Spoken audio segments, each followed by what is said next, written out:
Hi, I'm Dr. Randall Kinnison with Genesis Mediation, and I'm here to talk to you about the division of assets and liabilities. This is the basic pieces of a mediated settlement agreement or a settlement agreement in general.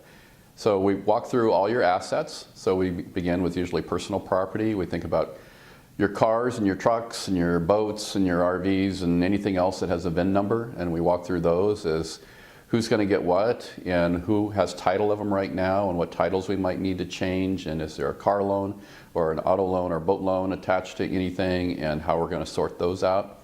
So we walk through those kinds of personal property, and then we get to your personal property that's in your home.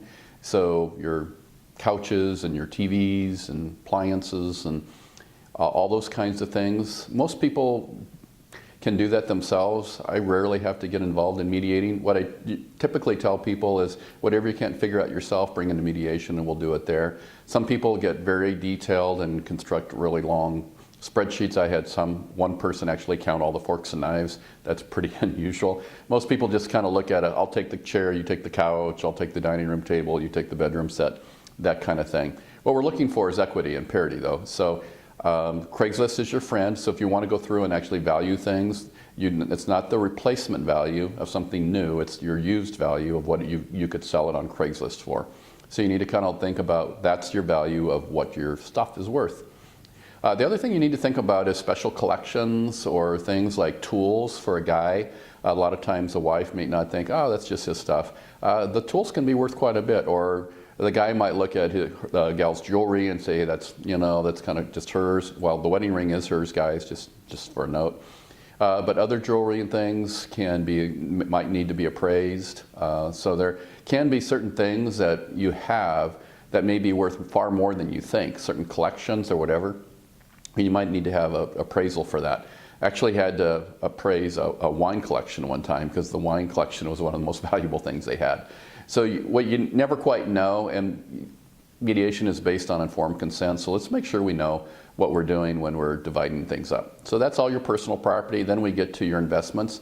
So these are your stocks and bonds, maybe even precious metals, whatever it might be that are investments for you. This could include your real estate as well, real estate holdings. So that gets into real property.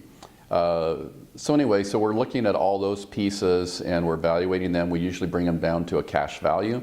Most of those things are usually cash value. It's usually your retirement investments that are typically have tax consequences to it. So let's talk about real estate for a second. Typically that's your residential home. If it's being sold, it's real simple. Typically people just split the equity after it's been sold and your net proceeds. If it's not being sold, then we typically need to find out a way in which we're going to value that property. We usually do it this way. You get two current market analysis that a realtors can give you. We average those two together, and then we get an appraisal, and then we average that appraisal with those two market analysis. And that gives you a very objective price point for the value of a home. The key thing in mediation, though, is you both agree to what the value of the home is. If it's not being sold, then we need to agree upon that.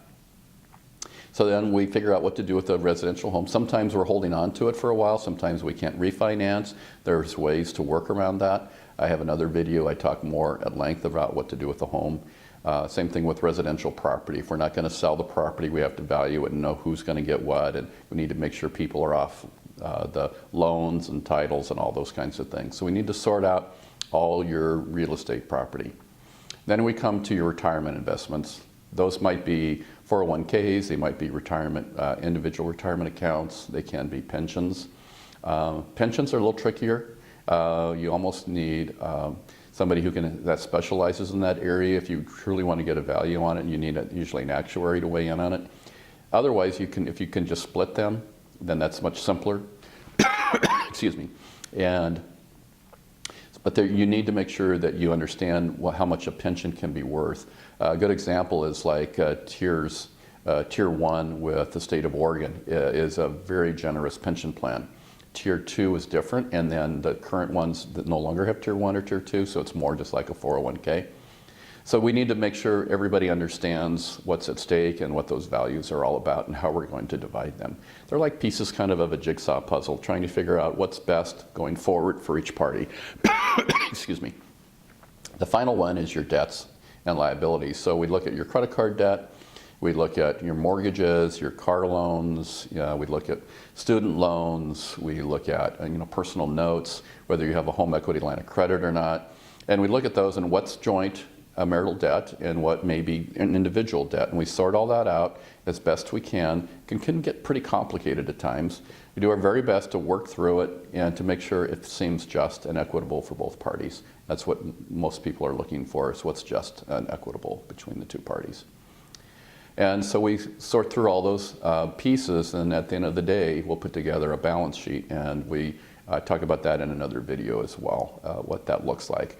But that's the pieces of a mediated settlement agreement. That's all the parts of a settlement. It's dealing with your assets and liabilities, and that's what we help you do as mediators, to find agreement upon those pieces.